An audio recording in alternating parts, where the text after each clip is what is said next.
Estou sofrendo muito. Não há um dia que não chore pela morte do meu filho. Assim começa a carta escrita por Monique Medeiros aos seus novos advogados. Hugo, Thaís e Tiago assumiram a defesa de Monique depois que ela foi presa no último dia 8. Porque só agora a Monique está contando essa nova versão. A Monique, a todo momento, ela sempre estava com alguém. Nunca esteve sozinha, no sentido de ter a liberdade de poder falar aquilo que ela teria a dizer, precisava dizer.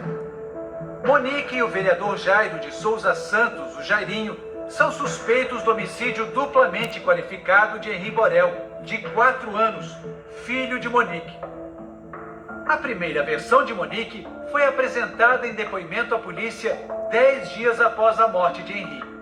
Foram 12 horas na delegacia, tirou uma selfie e foi embora de mãos dadas com Jairinho. Na polícia, Monique disse não acreditar que Jairinho tenha feito qualquer coisa contra seu filho, que a relação entre eles era boa e ele sempre tentava cativar o amor de Henri. Agora, Monique conta outra história. Como é que ela foi convencida a proteger o Jairinho e a aderir a essa versão apresentada no primeiro depoimento? Passa por todo o histórico e desenvolvimento do relacionamento abusivo que Monique tinha com Jairinho. Depois da trágica morte do seu filho, Monique também permaneceu manipulada por ele, dizendo que ele não poderia, ela não poderia ter condições de contratar um advogado, que os dois sairiam juntos daquela situação, mas sempre com o intuito de protegê-lo e fazer com que Monique estivesse naquela cena do crime. Monique acabou rompendo com Jairinho. Na carta, ela relata ciúmes e agressões e diz que foi treinada para mentir sobre a morte do filho. Ela também fala em ameaças. Num trecho da carta, ela disse: meus pais são pessoas boas, humildes, com caráter, mas não tem outro lugar para ficar. Temo pela vida deles. Eu tentava a todo custo me afastar e me desvincular dele, mas fui diversas vezes ameaçada e minha família também. Em outro trecho, Monique diz que Jairinho pediu que ela apagasse fotos das redes sociais e bloqueasse amigos homens. Jairinho começou a ter ciúmes de eu ir na academia e até colocou gente para me seguir e tirar foto de mim malhando, para saber com qual roupa eu estava indo treinar. Daí, os ciúmes foram só piorando. Nessa época, Monique estava se divorciando de Leniel Borel, o pai de Henri. Só que o divórcio demora, diz ela na carta. Eu estava sendo pressionada e ele, Jairinho, estava brigando muito comigo. Passei a ter crises de ansiedade com tantas cobranças e picos de pressão, e ele começou a me receitar um ansiolítico e remédio para dormir. Monique afirma que em dezembro do ano passado, irritado porque ela tinha dormido e não atendido a uma ligação dele, Jairinho invadiu a casa da família dela em Bangu. Lembro de ser acordada no meio da madrugada, sendo enforcada enquanto eu dormia na cama ao lado do meu filho. Quase sem ar, ele jogou o telefone em cima de mim, perguntando, me xingando e me ofendendo. Ou seja, ele invadiu minha casa, leu minhas mensagens do meu celular e, por um ataque ridículo de ciúme com meu ex-marido, me enforcou dormindo. No dia seguinte, ele pediu desculpas, disse que me amava muito. Foi então que Jairinho teria prometido alugar o apartamento onde eles foram morar em janeiro. Tudo pensado exclusivamente no melhor lugar onde eu achava que Henri seria mais feliz. Parece um sonho se concretizando, mas foi o início de um pesadelo. As brigas e desconfianças, segundo a carta, continuaram. Aceitava e engolia os desaforos, pois finalmente conseguia proporcionar uma vida melhor para o Henri. Em outro trecho, Monique afirma que o filho reclamou de uma agressão do padrasto. Henri veio correndo até a cozinha, dizendo que o tio tinha dado uma banda nele e uma moca. Fui até a sala perguntar o que tinha acontecido. Jairinho disse que ele era um bobalhão, que segurou ele pelos braços, brincando, e passou a perna, mas que Henri nem caiu, pois ele o estava segurando. Eu pedi que Jairinho pedisse desculpas ao meu filho e que nunca mais o chamasse de bobalhão. Não vi como algo maldoso, era brincadeira de menino, mas meu filho não estava acostumado com isso. Monique também diz que flagrou Jairinho misturando remédio na bebida dela. Peguei ele macerando um comprimido dentro da minha taça na cozinha, escondido, e nem tínhamos brigado ou nos desentendido. Perguntei por que ele tinha feito aquilo e ele disse que era para eu dormir melhor. E eu comecei a brigar com ele, que não fazia sentido. Eu saí correndo para o quarto para me trancar e ele veio correndo atrás. Me pegou com mais força e me jogou na cama. E todas as vezes que eu tentava levantar, ele me jogava com mais força, até conseguir deixar meus 2 braços roxos. Comecei a chorar e implorar que ele me deixasse ir para os meus pais. Foi quando ele deu uma joelhada na parede e começou a gritar dizendo que tinha sido eu. Fiquei apavorada com tamanho descontrole. No dia 12 de fevereiro, numa troca de mensagens com Tainá Oliveira, a babá de Henri, Monique ficou sabendo que Jairinho se fechou no quarto com o filho.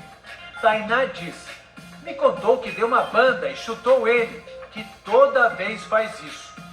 Nisso, a Tainá me liga de vídeo com ele choramingando, me perguntando se ele atrapalhava. Na mesma hora, eu liguei enfurecida para o Jairinho e disse que não permitiria que ele dissesse que meu filho me atrapalhava. Ele não tinha esse direito de falar isso para o Henri. A polícia afirma que a conversa com a babá começou por volta de 4h10 da tarde e que Monique só voltou para casa às 7 da noite. Subi, briguei com o Jairinho e ele ficou sentado no sofá da sala, dizendo que eu estava muito alterada e não tinha acontecido nada. Que colocou Henri em cima da cama, ligou no desenho, mas que Henri ficou assustado porque ele fechou a porta para ir ao banheiro e ele saiu correndo, escorregou da cama e bateu o joelho no chão. Peguei as coisas do meu filho e fui para a casa dos meus pais. No carro, perguntei se estava bem, para ele confiar na mamãe e me contar toda a verdade. Contei para os meus pais, para o meu irmão, mas não tínhamos certeza, porque o Henri não tinha nenhuma marquinha e ainda não tinha nos contado o que havia acontecido. Por que ela não tomou a providência de tirar o filho de perto do Jairinho se ele estava sofrendo essas agressões? Por diversas vezes ela foi até a casa dos pais dela com a criança novamente. Ela também foi agredida. Ela sempre volta. Isso não é uma característica só da Monique. É uma característica de muitas mulheres que sofrem violência doméstica e que estão dentro dessa situação abusiva. É um ciclo vicioso. Ela, na verdade, tinha conhecimento nítido que o menino estava sendo machucado, o menino estava sendo, enfim, agredido, torturado, e ela, como mãe, tinha obrigação de ter um devido dever de cuidado e proteger essa criança, afastando essa criança dele. Se ela tivesse feito isso lá atrás, ele não teria morrido. Os advogados afirmam que Monique escreveu essa carta entre a tarde de quinta e a manhã da última sexta-feira no hospital penitenciário em Bangu, onde ela está internada com Covid. Ao fim de 29 páginas, ela detalha os últimos momentos antes da morte do Henri. Preciso prestar novo depoimento, pois fui orientada a mentir sobre a noite da morte do meu filho.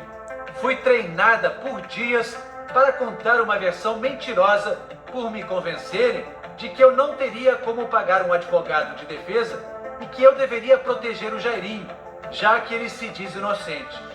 Mas, concretamente, que tipo de ameaça o Jairinho fez, ou o advogado fez, para que ela continuasse agindo como se fosse, na verdade, parceira, aliada do Jairinho naquela situação? Esse é o principal, um dos pontos essenciais da necessidade da oitiva dela. Por isso que ela precisa falar agora de forma livre com a defesa dela. A polícia considera que Monique já teve oportunidade de prestar depoimento e não falou a verdade. O diretor da Polícia Civil do Rio disse em entrevista à rádio CBN que não há indícios de ameaças contra Monique. No exausto da investigação, até o presente momento, nós não encontramos nenhum indício de que a mãe do menino Henri estivesse sendo ameaçada pelo companheiro dela, o vereador Dr. Jairinho. Pelo contrário, a todo momento eles pareciam bastante unidos. No primeiro depoimento, Monique negou que tivesse tomado remédios para dormir na noite do crime. Contou que ela acordou primeiro quando viu a TV ligada e Jairo dormindo ao seu lado, que ela foi ao quarto do casal e lá se deparou com o filho caído no chão. Agora, a história é outra. Henri acordou 3 vezes e fui colocá-lo para dormir novamente. Quando cansamos de assistir a série por volta de 1h30 da manhã, disse para irmos ao quarto dormir. Me deu 2 medicamentos que ele estava acostumado a me dar, pois dizia que eu dormia melhor, mas eu não o vi tomando. Logo eu adormeci. De madrugada ele me acordou dizendo para eu ir até o quarto, que ele pegou o Henri no chão, o colocou na cama e que meu filho estava respirando mal. Fui correndo até o quarto. Meu filho estava de barriga para cima, descoberto, com a boca aberta, olhos olhando para o nada, e pensei que tivesse desmaiado. Notei que Henri estava com as mãos e os pés gelados e perguntei como ele tinha visto Henri caído no chão. Ele disse que escutou um barulho que chamou sua atenção e acordou para ver que Henri tinha caído da cama. Então enrolei o Henri numa manta e corremos para a emergência. Mas em nenhum momento eu achava que estava carregando meu filho morto nos braços. Agora, o histórico de violência da relação, os relatos da babá, nada disso fez a Monique perceber que o filho poderia ter sido assassinado pelo Jairinho naquela noite? Infelizmente não. Ela nunca teve essa certeza ou essa noção de que poderia acontecer o assassinato do filho, até porque ela nunca presenciou uma agressão ao filho dela. Ela nunca presenciou. Na carta, Monique dedica a morte do filho pouco mais de 2 páginas e não faz comentários sobre o que aconteceu depois da tragédia. Os advogados dizem que a mãe de Henri continua escrevendo na prisão. O que na cabeça das pessoas é uma grande interrogação é por que essa mesma mãe que supostamente cuida do filho, ela tira uma selfie na delegacia, ela vai ao salão cuidar da beleza.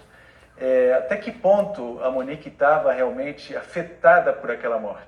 Logo após a morte, ela entrou em um quadro depressivo e ela tinha crises de ansiedade. Ela começou a arrancar alguns tufos de cabelo e ela tinha também mega hair e ainda sofrendo luto, precisou ouvir de seu companheiro que o seu cabelo estava sujo, que ela não estava apresentável, estava muito magra e que ela precisava se apresentar de forma decente.